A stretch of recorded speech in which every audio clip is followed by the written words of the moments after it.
Oh, you the voice? Nah, not me. So if you're not the voice, who is? The people, man. The people's the voice. So what does that make you? That makes me the middleman. I'm the middleman.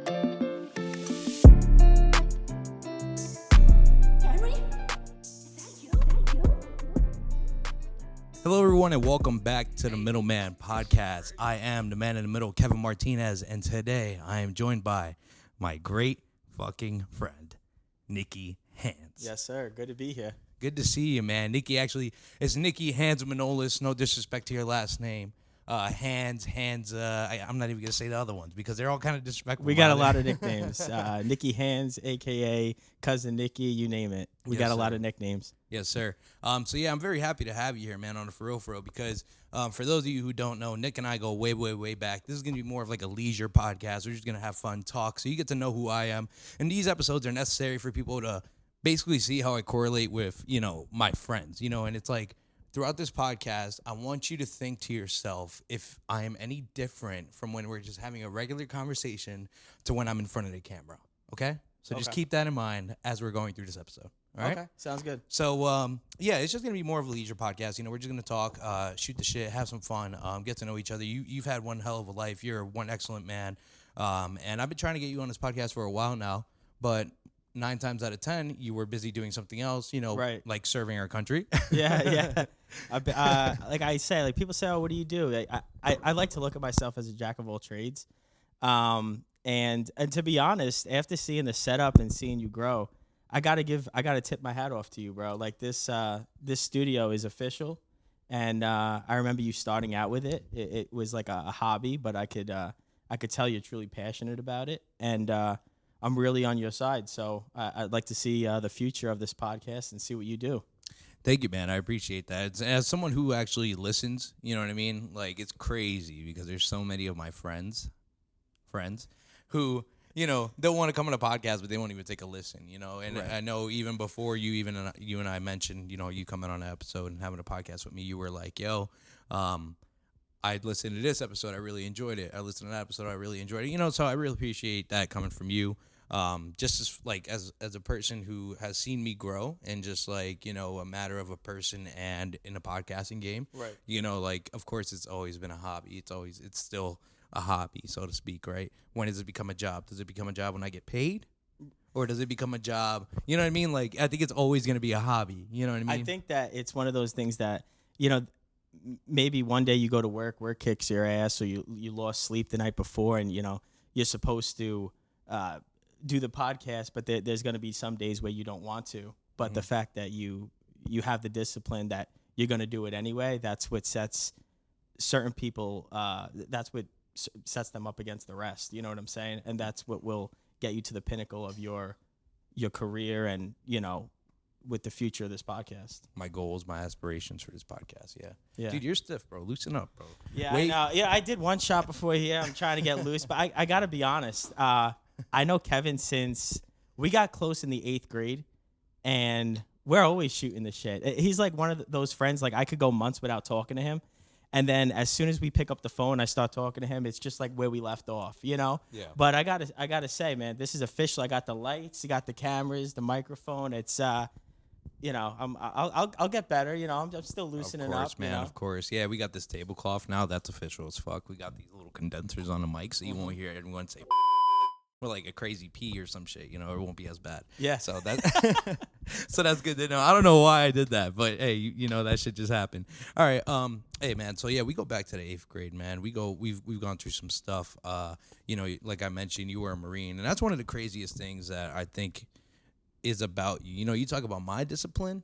Bro. I'm disciplined in certain things, but you're disciplined in certain aspects of life that I really have the most respect for, like such as, your financials, your workout methods, your job, like you don't want to call out. And what do you credit that to, man? Like you have this Italian accent that's fucking crazy because your mom and dad don't have an accent. Staten Island. It's the Staten Island accent. I dropped my R's. We don't pronounce our R's too well.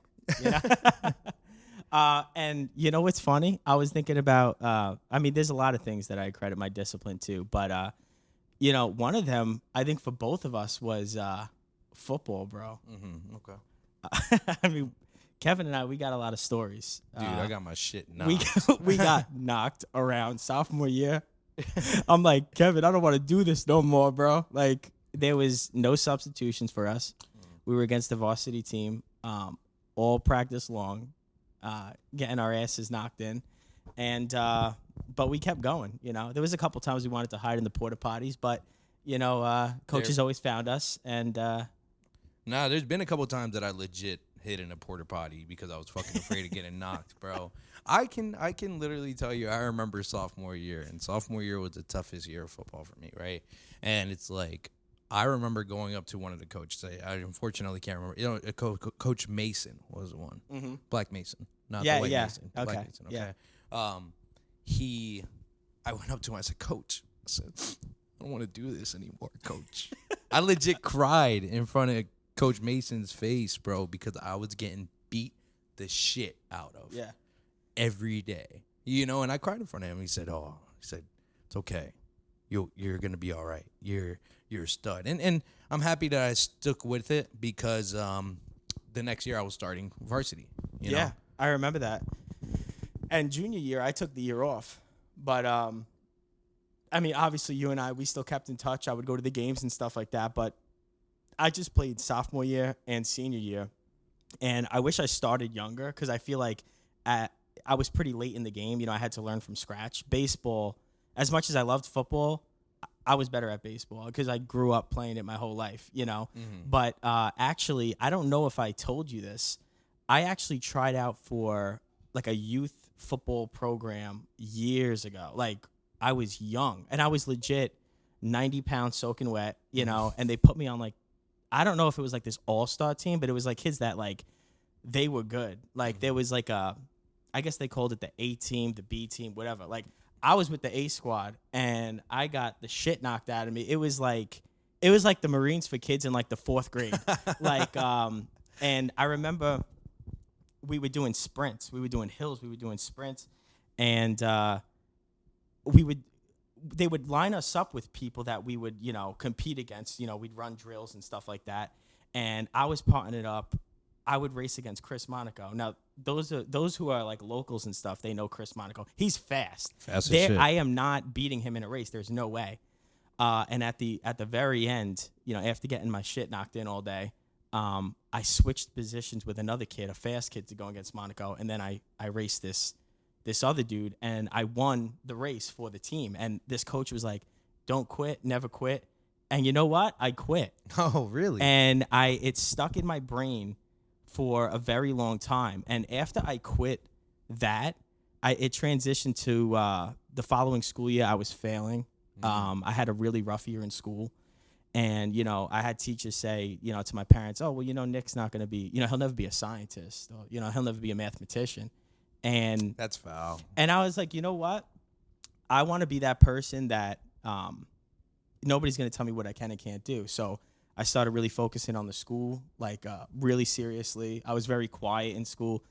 Like I would talk to Kevin and the boys in the locker room, but I was quiet. A lot of people didn't even know that I had a New York accent. You know? True.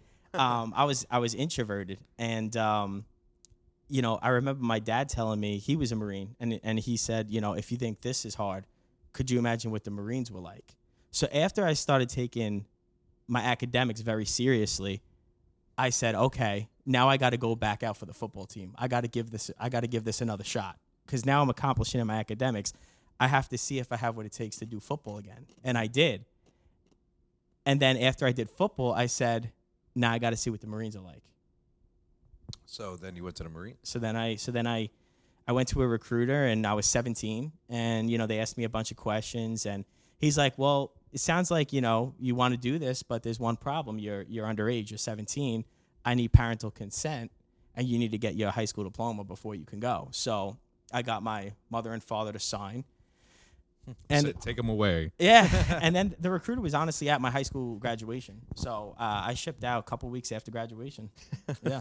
Yeah, no, I do remember that, man. I do remember you telling me that you were going to go to Marines because at that time we were seniors and we had the same math class, and we had this one teacher. His name was Salo. He was funny as shit. Oh my God, what a class! Yeah, no, that guy was ready to retire, and he really didn't care what you said to him. I used to be like, Salo swallows. He'd be like, what? He said your mom. I'd be like, what? That's crazy. He'd say, hey, he was nuts. How about when Kevin dropped a pencil underneath Mr. Salo's desk, and Kevin was like going down to pick it up. Mr. Salo goes, Monica Lewinsky, get up. Monica Lewinsky. I'm like, what the hell? Dude, he was foul. Honestly, was funny. the biggest foul play that I ever did, okay? I'm not proud about this moment, but this has happened, okay? The gentleman's mother just passed away. He was away for leave for like a whole month, okay? He was gone, okay? Prior to that, our conversations included the joke, your mom. Well, it was hard one to shake. Well, he came back. He said some shit. I said, your mom. And he went, no, I went, you're, I stopped. And he was like, mom. And I was like, yeah, sorry, man. I looked at Kevin. I'm like, come on, bro. Too soon, bro. Way too soon. I'm so bad for that one. But yeah, no, I do remember you going to Marines. And I remember that when you left, you know, you were just like, you were soft, so to speak, bro. I love you to death, bro. I love you to death. I do. I wasn't aggressive. Yeah, you were soft. That's my problem with football was I feel like there were times where I was aggressive, and that's how I got like, you know, I went from being on like one special teams to 2 to 3 to 4 to all of them, you know, because I started getting more aggressive as the year went on, but it was definitely hard for me to tap into the aggressive side of me. Like I would knock a kid down and then I'd pick him up, you know, and my coach would be like, what? Berjeski, he's like, Hanz, that was a clean hit. What are you doing picking him up? I'm like, sorry, coach. But when I went to the Marines, that's when I had no choice but to get aggressive. You know, I mean, you're fighting, you're doing the most, and it's easy to do things like run, pull-ups, push-ups. It's easy to do that when you're healthy, but when you're starving, when you're tired, when you're homesick, when you're just completely depleted, you have to pull something else out of you. Yeah. And that's something that, That's what they call the inner dog. The inner dog, that's it. And that dog is a meme of Courage the Cowardly Dog. The mad dog. That's crazy, man. I know you went away, and like I said, you went away soft. You came back still respectful, but more cleaned up, in my opinion. You know, you were a little bit more built. Although you did lose a lot of weight in that whole training and everything like that, you know, but I'm very happy that I'm one of the few people who you reached out to when you got back, you know, and I think it was because you told me straight up, hopefully I'm remembering this right because I'm always shot, was that you just felt lost, like in that civilization world when you came back. You definitely, Kevin pulled me out of you had a heartbreak too. My first heartbreak ever, you know. I don't think she was pretty. A lot of people do. A lot of I did it. I'm sorry. She was a model in Puerto Rico, bro. I don't know, man. I mean, I didn't date no busted women. I mean, I don't know. Besides the point. Besides the point, he pulled me out of a very dark place. For those of you who don't know, like military lingo, we say Jody. Like when you go away, Jody's taking care of your girl. You know, Jody is the one that's. I guess taking your spot when you leave. And that's a lot of the things that the drill instructors will like really try to get into your mind with, you know. And I was 18 and, you know, I had a picture of her and all that. Young love. It was young love, you know, thinking you're going to get married right after high school, you know, and all this other shit. And I came back and, I mean, listen, no sugarcoating. She was banging her manager at Walmart. And you know, obviously I'm not going to tolerate it. So but it was actually bad timing because I just came back from being away for 7 months. It was a very long time. Yeah, it was a long time. And then you know, I was really, really skinny. My family would go to work and I'd be home. I had no job. My car was totaled. I had no car. And it was like I kind of went into like a little bit of a depression, I guess. You know, it was hard for me to get up in the morning. I remember I was slamming the white Monster energy drinks, and I called Kevin, and he's like, "Come on, let's go to Dunkin' Donuts and let's just get a coffee and let's talk." And yeah, that was something we did often. Yeah, And he's like, "You know, bro, I'm gonna get you a job with me. I just started at this new place." It was a hurry. It was the horror. Yeah, I didn't know if you wanted me to like mention like the actual name. Okay. It's Kalahari Resort to the Pocono fucking mountains. Yeah, so they just built it, and I came back and I'm like, wow, like they really did a good job with this resort. It's beautiful when you pull up, and so I got the interview and I got hired, and I pretty much not just to make money, but I worked to like occupy my time. So yeah, I just got the job to pretty much just buy time, occupy myself. And I remember so it was funny because when I got back and I went through like I guess my first heartbreak, so to speak, it was the first time I saw a comma in my bank account. What? Oh, a comma. Oh, okay. So I'm like, damn, I'm rich. Like, Big stepper. Yeah, I thought I was like, yo, I got a comma. I was like, I'm about to go home and buy a Chevy Silverado. That's not how money works. You ain't buying a Chevy Silverado with $1,000 in your bank account. So what I did was I got a new wardrobe. I went on a shopping spree, bro. Like that's how I guess, so to speak, would like occupy my time, like just going on a shopping spree. And then I found myself broke, like no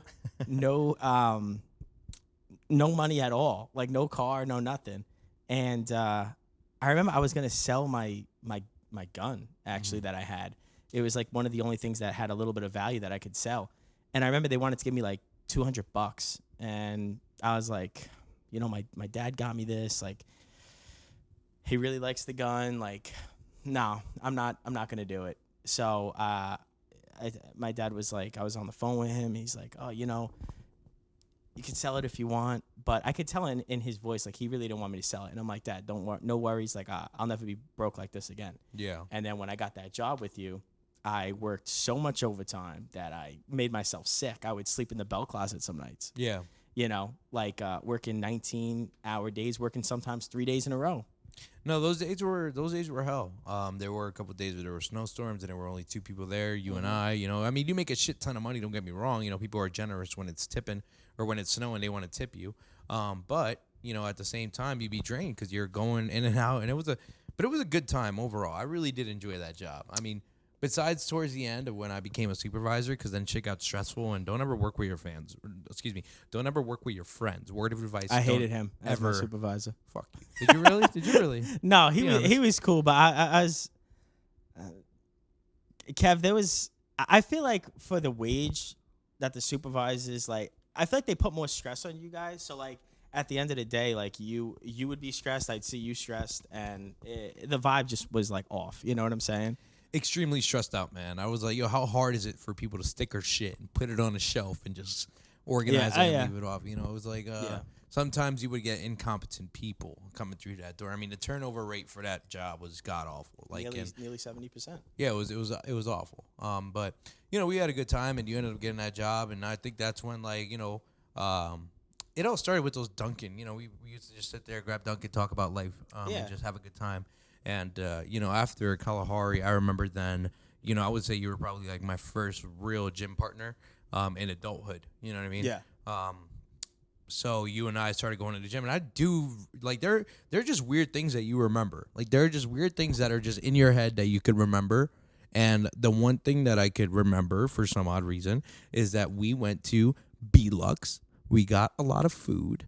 We ate like burgers, fries, shakes, felt fat as hell. Yeah. And then we went next door. No, excuse me. Your sister was there as well. I believe she joined us for that dinner as well. So then, at the end of it, I was like, yo, I feel so fat. Like, yeah, me too. And I was like, oh, we should like go to the gym. Oh, you know what, bro? Now I remember that. You remember this? Now I do. We were sitting at the round table. Mm-hmm. It's just one of those things I remember. It was taking me a moment to remember, but yes, okay. Yeah, so then you and I went next door to the gym that was next door. I'm not going to mention their name because I'm a wanted criminal from them. No, I'm not. I'm not. I cleared my debt. But anyway, so we went to that gym, and then we started working out, and then, honestly, that was great, having a gym partner and having someone who was so disciplined and, like a good gym partner. What are characteristics that you need a good gym partner? Someone who would hold you accountable. Yeah. Someone who would be like, oh, you're soft, you're going to lay in bed, you got an excuse for what? Like, that's what a good gym partner is, in my opinion. It's crazy. I just started a gym with two of my friends over here, right? They were like, yo, Kev, join this gym. we about to be here all the time. Well, guess what? I'm the only one going. Yeah. You know, and I'll hit them up and I'll be like, yo, come on, I'm trying to be that accountable friend. Mm-hmm. But they're not, you know, you can't kick some people in the ass as much as you try. You know, sometimes you just gotta let them lay there. You know? It was so funny because like I feel like me and Kevin, like Kevin and I, we would go to the gym. The days that I didn't want to go, he wanted to go, and the days that he didn't want to go, I would want to go. So I remember there was one morning I was like, Kev, I'm sore, I'm not really feeling it today. Like, and we would go at like no shit 5:45 in the morning every day. Very early. Yeah. 5:45 in the morning, same people in there. It was pretty quiet around that time, but same people in there every morning. I'm like, yo, Kev, I'm not feeling it, man. I'm sore. Like, and he's like, fuck you, we're going. And I'm like, all right, bet, we're going. And then he didn't want to go. He's like, it's cold. And that gym doesn't have heat, really. It didn't have heat. He's like, it's cold, bro. Like, we're in the winter in the Poconos. Like, it's cold. I don't want to go. And I was like, he's like, my bed is warm and comfy. And I said, the gym is warm and comfy. So we're going. And we went. Yeah, no, we push each other. You know, I think that has to do with, the strong friendship that we had. We always had like a little bit. It wasn't much of like a rivalry, you know. It's just like a respect for each other and wanted to see each other do good for each other, you know. And it was, honestly, I think that really originated in football when we were getting kicked the shit out of every day. Yeah. You know, it's like, listen, man, we're suffering, but at least we're suffering together, right? Yeah. You know, that's really true. what it is. You know, with the gym, we're suffering, we're struggling with weight. But hey, at least we're struggling together, you know, and that's really what it is. So exactly, it was a good time, man. It really is, and it's led to the relationship that we have now, which is like within a few months we won't speak, we'll hit each other up, and it's like, you know, we didn't miss a beat, you know. And like you came on the podcast, I'm really happy for you to be here because like, you know, you're gonna be moving soon. Yes. You know, you're gonna be moving soon. You're gonna be going to Texas. You're gonna be going to, you know, I feel like you've wanted to go to that state for a long time, you know. So I'm happy for you. You're gonna be going with Mr. DJ Henny Hen. He's the guy who, you know, obviously helped create the theme song for the podcast. You know, always forever grateful for him. Excuse me. So it's like, it's sad to see you go, right? You know, everyone's gonna be like, oh no, he's going. He's not dying. He's just going. That's all he's doing. Yeah. So I'll be back. You know, I told my family, I'm like, look, I could always catch a flight. I mean, it's not really a big deal. You know, I left for the military for a long time. I didn't have my phone. Yeah. Now I have FaceTime. Like I could call anytime. You know. Well, let's talk about the military real quick. I feel like there's so many questions that a lot of people would have that, you know, you may be able to answer. Like one of the great experiences that I think you were a part of is that you were so what was your job in the Marines? Go ahead. I was a grunt. I was in the infantry. I specialized in mortars, which is basically it's like indirect fire. Like if you ever see people like put around in a long tube. And then they, it shoots for like miles away. That's what I did. So it was a tube that wasn't as big as artillery. Artillery goes much further, but it was more mobile. You know, like I could be on a patrol with the riflemen, the infantry platoon. I could be on a patrol with them, and then I could shoot a 60 millimeter mortar, which is a shorter barrel. I could shoot it from handheld, and then. If I was doing what we call conventional shoots, we set a base plate down. A base plate is basically what the tube sits in.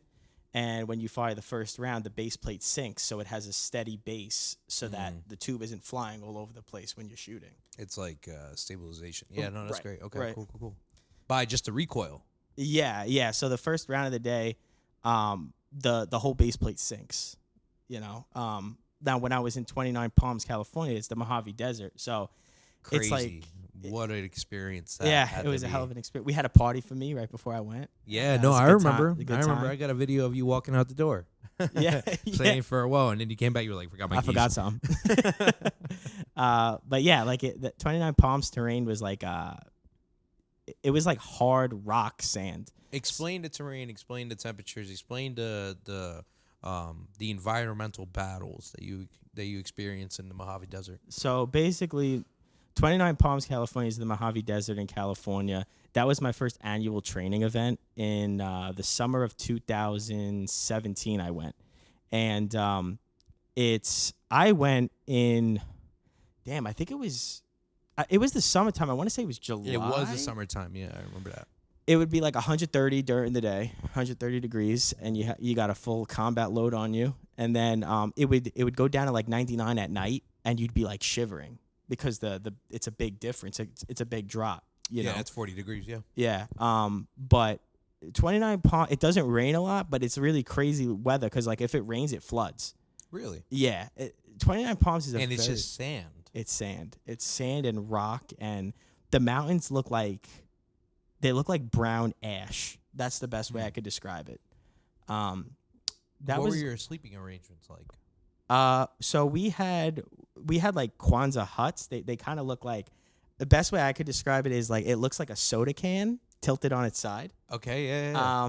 And they get hot. I mean, they're metal, so they get really hot. You wake up in a pool of your own sweat. It's like a metal bunk, huh? Correct. And then Wow. but then when we would go out on like for ranges and stuff like that, we would just sleep in a sleeping bag like right outside, in the middle of the desert. We'll just rack out pretty much sand.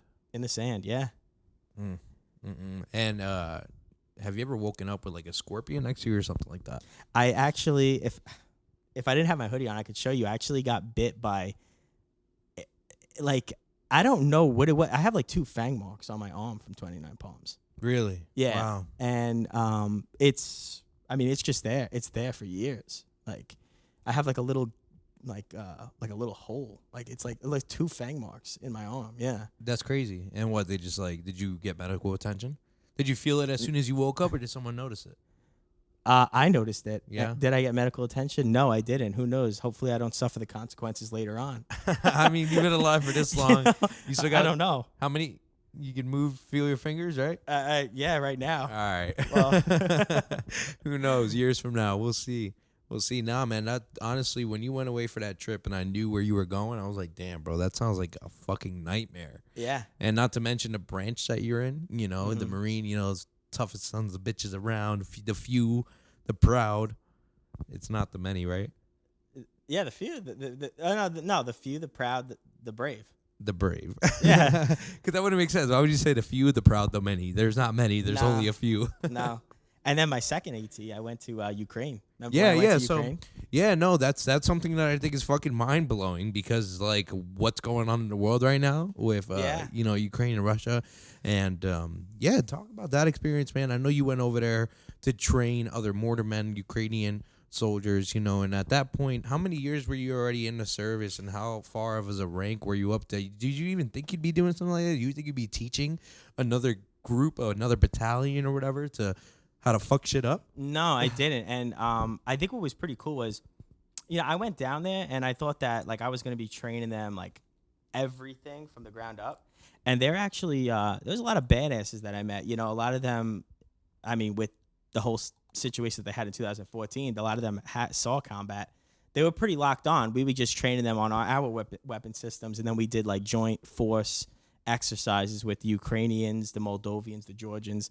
And there was a big language barrier, but we had a lot of translators, and we would use our phones to translate and whatnot. And I met a lot of good people and kept in touch with them over the years. But after the conflict going on right now, they took all their social media down, and I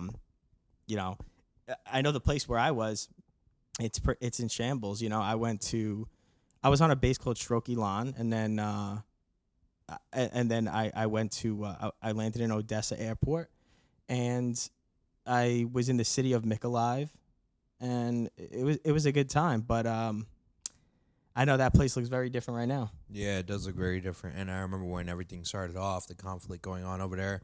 I remember you said, "Good luck to my Ukrainian brothers." May you fight, and just be in that element. Use what you learned, and that's rough though. Like I can only imagine respectfully what it might do to your psyche, thinking like, fuck, man, I was just there. I was just showing these fellas how to do this, right? And now they're using it. It's like, it's so crazy to think, because me as a civilian, I'm just like, what do? I run.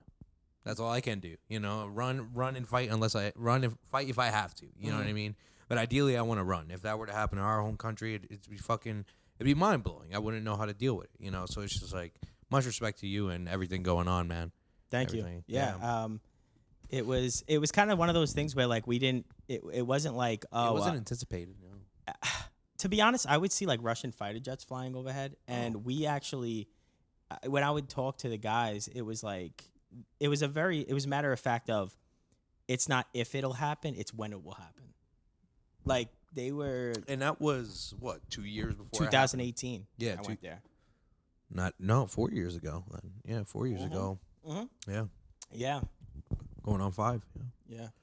Wow. Feels like yesterday. I know, right? You know? It's unbelievable because it's crazy. And at that time, I think I was still living in the Poconos, so we would still hang out pretty often. And when you went over to those, shit was crazy. So, yeah, man, hats off to you. Are you still in the service or are you signed out now? No, I'm out. I just got out. Technically, I'm in the inactive ready reserves, which is like basically 2 years on call, in case like Something were mass to happen. chaos, 9/11, something like that happens again. But no, I'm out. God forbid. God forbid. I am out. And I got my VA home loan benefit and did everything the right way. That's the way I wanted to go out. I wanted to do it the honorable way, and that's I really couldn't ask for it to finish off the contract any way better. Yeah, man. Good for you, man. Good for you. Thanks for doing that. Like I said, as a Marine, I got respect for you whether you're a Marine or not. Now Yeah, I just absolutely. know you're a certified badass. That's really it. Those beautiful Marine balls, being able to dress up. Those seem like a great event. Oh, great times. The times the nights I can't remember with the men I'll never forget. That's what we say.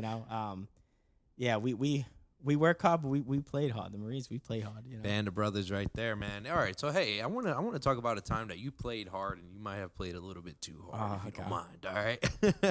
So, ladies and gentlemen, we just went through the whole spiel that my boy was a Marine, but we all have our vices and we all get curious every now and then. Okay.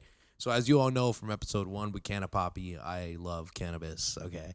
So I was chilling with homie Nick over here, and he decided to try cannabis one day. Well, let me just tell you, this was the most legendary, funniest fucking night that I've ever experienced, bro.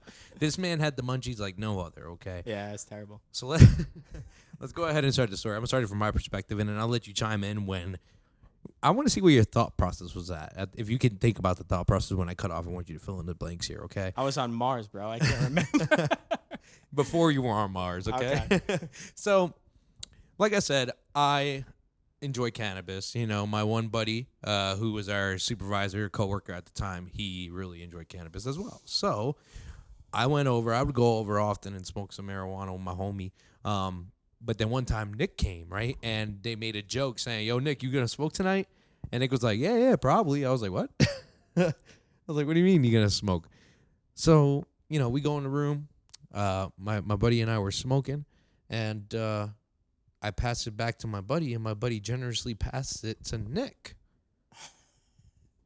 Yeah, I was like one of the, like, I had no desire to do it, I grew up, I've seen a lot of bad things that it could lead to, so I just never really had the desire to like do it. But I know it's legal in a lot of places. I knew it was gonna get to that point, and I was just kind of at a point where I'm like, you know what? If I'm gonna try and see what this hype is about, I might as well try with people I trust, And we go to the apartment, and I smell it, and they're passing it around, and they're passing multiple around, okay, and I give it a puff, and I think the first time I smoked it like a cigar, and you're like, no, you gotta inhale it. Yeah.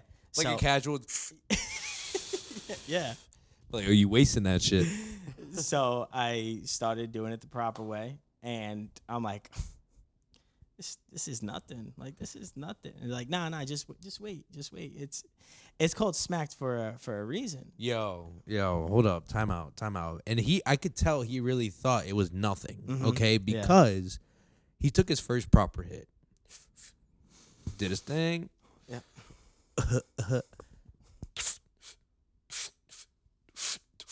You fucking smacked that shit like 4 to 5 times, and then you gave it back. Yeah. And it's just like, yo, it's funny because from my perspective, right? I don't even, and not to mention, as someone who doesn't do that, you didn't just take your first 5 and call it quits. You took the whole joint down with us. Yeah. like the whole thing down with us, right? Then you're just sitting there, and you're just like, and I'm like, yo, Nick, you good? And my buddy goes, yo, he's smacked. And he was so smacked, he was smacked. Okay. He was fucked up. He was like, yo, Nick, you want some water? I just remember like trying to, I slowly felt myself fading away. And I'm like, fuck, I don't know where I'm going from here. You know, like I am not on planet Earth. Like I'm like trying to focus on like I think you guys were playing UFC. You joining the Martian up. Yeah, I'm like I was like a space cadet, but I remember I'm like I think I'm gonna be sick. I'm like I need to get a drink of water, and go in the kitchen and I see my buddy. It was his apartment. I saw his son looking at me, staring at him, and I'm just like, oh my god, like I'm such a terrible person. Like, I just, like, I felt like shit. I was like, I am a bad person. And I had plans with my girl at the time, like my ex-girlfriend. We had plans to link up. And this experience took a little longer than I thought. And I remember she called me and she's like, are we seeing each other or not? And I'm like, I don't think so. I said, I'm fucking smacked. And she's like, what? Like, are you kidding me? I'm like, look, I think I just need to eat something. And, like, because I'm thinking, like, from when you drink, you eat a little something, you're fine, get you the know? munchies. And so I said, meet me over at Wawa. He said, meet me outside. Meet me at Wawa. And she pulls up, and I'll never forget this. She had a black turtleneck on and, like, her long hair with, like, side bangs. And I start hysterically, like, laughing my ass off. And I started singing Kim Possible theme song. Because she had the whole getup, you know? She had the makeup, the hair, the black turtleneck. And I'm at Wawa singing Call Me, Beat Me If You Want to Reach Me. And, and like, Kevin's calling me. He's like, yo, where are you? I'm like, I'm at Wawa, bro. Like, I need to get something in my system. And... So who you with? So I'm with Kim Possible. I paid for the Wawa thing and I lost my receipt. And I'm like, I'm looking all around the register. There's other customers paying, and I'm just space cadet in there. And I knew I was smacked because I didn't even offer my girlfriend at the time if she wanted anything to eat. That's not like me. I just was like, yo, ordering something, paid, lost my receipt, took the sandwich. Bounced, and then we met you guys. Yeah, no. So you ate that sandwich. You devoured a foot long, like a foot long. Not even a half a Wawa sandwich. You devoured a whole sub. Okay, nah, bro, that shit was chilling in the car. What? The shit was half of it was chilling in the car. Like wait, you dropped it? No, like I was like I couldn't feel. My mouth was tingly. Like I couldn't feel my mouth, bro. My man was high. Bro. I was fucked. My man was high. I couldn't even eat. Like, and I remember on the way to meet you at Ruby Tuesday. Nah, yeah. So we went. Was it Ruby? Yeah, it was Ruby Tuesdays. Yeah, it was Ruby Tuesdays. So then we went to Ruby Tuesdays. Go ahead. While you were trying to meet me, what happened? I remember being in the car like, yo, like I see shit flying past me. Like I'm like that messed up. Like I didn't know where I was. So when I walk in, I see all you guys, and you guys were smacked too. And I see you guys, and I'm dying laughing. Yo, not to mention this was all self-inflicted. Don't think I'm a bad influence. He took it upon himself to do that many joint hits. All right, he took the joint from our buddy's hand, not my hand. I asked him if you were sure. He said yes. So I said, all right. I needed to experience it. Look, if I'm gonna experience it, I had to experience it like that, because that's, I mean. If you just do it a little bit, you're like, all right, let me try again. Like, no, I got my experience. So then we go to Ruby Tuesdays. This is the best part. So then we go to Ruby Tuesdays, and we have a big round table because there was a group of us, right? And we all go around. We all take our orders, da-da-da, right? Then the waitress gets to Nick. This waitress is about probably 16 or 17 years old, young teenager, you know. And so Nick goes, she goes, and what will you have? And he goes, I'll take the chicken and fries, ma'am, and a Coke. And she went, okay, small or large? And everyone literally, like, he was like, in regards to the drink, ma'am? She's 16, 17. You calling her ma'am, bro. Like, you trying to be respectful. She's old. You trying to make her look old. So anyway, so he's like, in regards to the drink, ma'am? She's like, no, in regards to the chicken and fries. And he goes, what? And then, like, we literally, all of us, like, this is not an exaggeration. I can only imagine how fucking panicked you were because all of us were like, small or large, Nick, small or large. Yo, Nick, small or large. Come on, bro, small or large. So, I shit you not, Nick and I are sitting across from the table with each other, right? Circular table. Doesn't answer the woman, and he goes, Kevin, may I have a word with you in the restroom? Yeah. And it just got up and left. And the woman was so confused. She was just there with a pen and a paper and just, the fuck? Small, large. And you know what was the really messed up part was like the person sitting next to me, my ex-girlfriend, she got the same thing. Like we all had waters. We all had water at the time. I had a water in front of me. So what drink was I talking about? The water was in front of me, and she goes, oh, she says to my ex, oh, what would you like? She said chicken tenders and fries, and oh, okay. There's 2 different portion sizes. Would you like the small or the large? Small's fine. Asked me the same question. I'm like, what? Small or large? And I'm like, and in my head, I think I'm saying small, but everything that's coming out of my mouth is not making sense to her. So now I'm like, am I not speaking clearly? And I'm like, what the fuck is she talking about? Small or large? I'm like, bro, what? And everybody's cracking up laughing. There's other tables that see I'm Space Cadet. So now I'm really paranoid. Fucking smacked.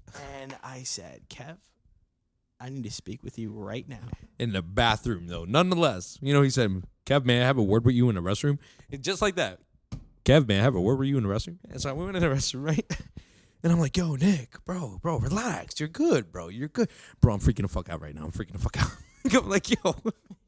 I'm like, take a deep breath, bro. I got some eye drops in the car. Uh-huh. It might help you out. You know, sometimes when your eyes are clear, you know, that should help you out. He's like, I'll take the eye drops, bro. Please, just I'm fucking spaced out right now. I was like, all right, bet. So we went outside. We got the fucking eye drops. We went back inside. You ate the food. And then I didn't know how to pay. Did you? I said, listen, if I don't know what I'm doing and the check comes, please pull the green card out of my wallet. I didn't know. I did not know. Would you say that to your ex-girlfriend? Yeah. That's funny. I was like, I don't know where I'm gonna be in the matter of 10 minutes. So if I don't know what to do with this receipt that comes to the table, I said, pull the card out of my wallet. Yo, so then, right, you look at me, we go back to our buddy's place, and you're like, yo, Kev, I don't think I can go home tonight. And I'm like, yeah, nah, fuck no. You ain't going home, bro. Your father, you smacked the shit out of you, your mother. Nah, no way. You ain't going home. He's like, can I stay at your place? I'm like, yeah, of course. I'll drive us. Feel free, you know, just take the car or sit down. We get back to my place, bro. You proceeded to eat like 3 family-sized bags of chips, bro. Yeah, that shit was nuts. It was nuts. He ate 3 family-sized bags of chips. And I'm like, all right, man, whatever. Just eat up. Who else was there? I honestly think Charlie was there. Yeah. No, he was. I didn't know if he was the one that took the ride back with us. Possibly, yeah, because he lived in the same development. Okay, yeah, it probably was. He lived in the same development. Yeah, man. That was your first time getting high. I was happy I was there. Probably your first and last, but it was one hell of a fucking experience. Funny as shit, bro. Honestly, one of the best times. So, yeah, man, let me ask you. What do you think, man? Am I any different from like when I'm podcasting and just talking regular? No, I think that, so when I was working, I was commuting to New York City every day from the Poconos for work, and I would put on a podcast. And a lot of times I would listen to Middleman Podcast. I know a lot of people that have been on this podcast, and I heard a lot of episodes of people I didn't know. And it was cool, like, watching you lead the conversation and everything like that. And I think that this podcast has a lot of Kevin's personality in it, you know? So it's... No, I feel like it is you, but I think that you take it more seriously because you literally breathed it into life, you know. I remember when in 2019, I was saying for a long time, you know, I want to lose a lot of weight, I want to get shredded, I wanted this, I wanted that. In 2019, I did get like that. You know, I mean, how lean I got was not you can't maintain it. You know, I was shredded for a little while, but then, you know, life happens, you know, you start, you know, eating at your maintenance calories, this and that. But Kevin hit me up and he said, yo, bro, you said you were going to do it and you did it. And I'm like, damn, like, he's right. You know, I did it. And I think that looking at the whole show now, you said you were going to do it and you did it. And it's the beginning, you know, that this podcast is going to keep going as long as you stay consistent. But as of right now, I see you taking it seriously, and it's gonna go places. Thank you so much, man. I appreciate that. So for people who think that I'm not who I am in front of a camera, that there's two different people, my buddy says I'm not. I'm the same me, and that means a lot, you know. And that's important. It really is important, you know, because it's like I said it in the end of episode 50. I was like, I don't want to do this fake it to make it type of attitude. Yeah. Like, that's bullshit. You know what I mean? Like, I want to be who I am, and if you fuck with me, you fuck with me. If you don't fuck with me, you don't. It's okay. And if you like the podcast, you like the podcast, you know? So it's like we're just going to keep upgrading. You know, we got the tablecloth now. It's official. Literally got here today. We got these little condensers on the mic. And we have this beautiful sign right here, which I cannot be more grateful for. It was gifted. It was gifted, okay? So let me tell you this, okay? It was funded by my older brother. Shout out to you, Christopher Martinez. You know who you are. Rock on every day. Big man Chris. And it was created by Ensemble's Design. Who the fuck is designing your shit? Okay. Also known as Charlie from that story. Charlie created it. Yep. So, like, you know, it's like when I get gifts like that from people, you know, obviously my family's going to support me. That's huge, right? My family's going to support me. Charlie, my brother, their family, right? Right. When friends support you, that's another thing as well. You know, like, I want more support in my back, you know, and it's awesome. It really is that people want to come on a podcast. But on the same token, Nick, I unfortunately can't say that about the crowd who we've hung around with, you know, as far as, like, absolutely. you know, if they really do want to support and bring my dreams to life, you know, help me out a little bit. That's it, you know. But I'm happy you're here. I'm happy that I've got some real ones in the friend group. You know, I've talked about reevaluating my life and reevaluating friends. That happens often. But I know for sure you're gonna be a brother for life, you know, because Absolutely, 100%. my mom, my mother fucking loves you, man. Yeah. She's like my second mom, you know. Yeah, she's so. like Nikki, Yeah. Hanz. Yeah, she loves you, man. She loves you. Hey, can you say water real quick? Water. All right. I love your accent, bro. And I honestly thought that a lot of people would love to hear you speak, not because of, well, honestly, because of who you are as a person. You know, I feel like you are very genuine and nice with everyone. You know, I appreciate it. I try. Like, you could be fucking mayor of Toby Hanna if you really wanted to, because people know you. You know what I mean? And your accent is fucking hilarious, bro. I really love the accent. If I had to interpret it and try to do my best, I'd be like, "Yeah, park that car." Yeah. That's what I got for you, man. Yeah, a lot of people confuse like Staten Island accent from Boston, but like somebody from Boston will say, you know, park the car. I say park the car. Parked. There's You a know? difference. It's a little bit of a difference, you know.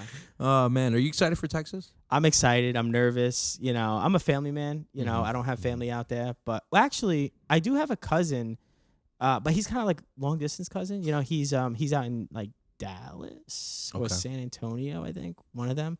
But you know, I'm going right like south side of Houston.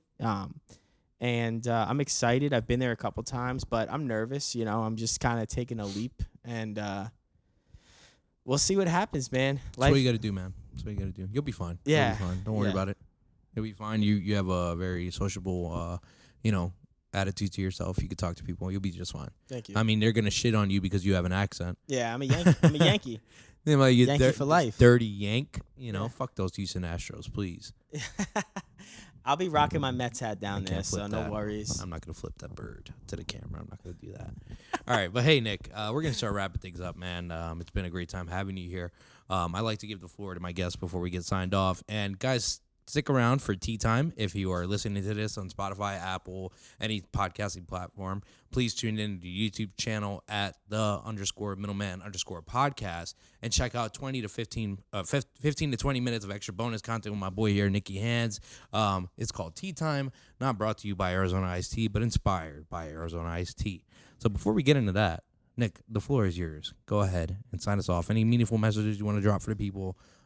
You know, anything at all. I just wanted to say it's been a long time coming. You know, we've been trying to set this up for a long time, and I've been waiting for, my story's going to get more interesting. It's going to get more interesting, but there's no better time than now, and I love to see what you did. You know, you have a good support team. You got a good team here, and this place is official, so thanks for having me, bro. Of course, man. Thank you for coming. So much luck to you and in Texas. I'll make sure to get you a housewarming gift such as assless chaps.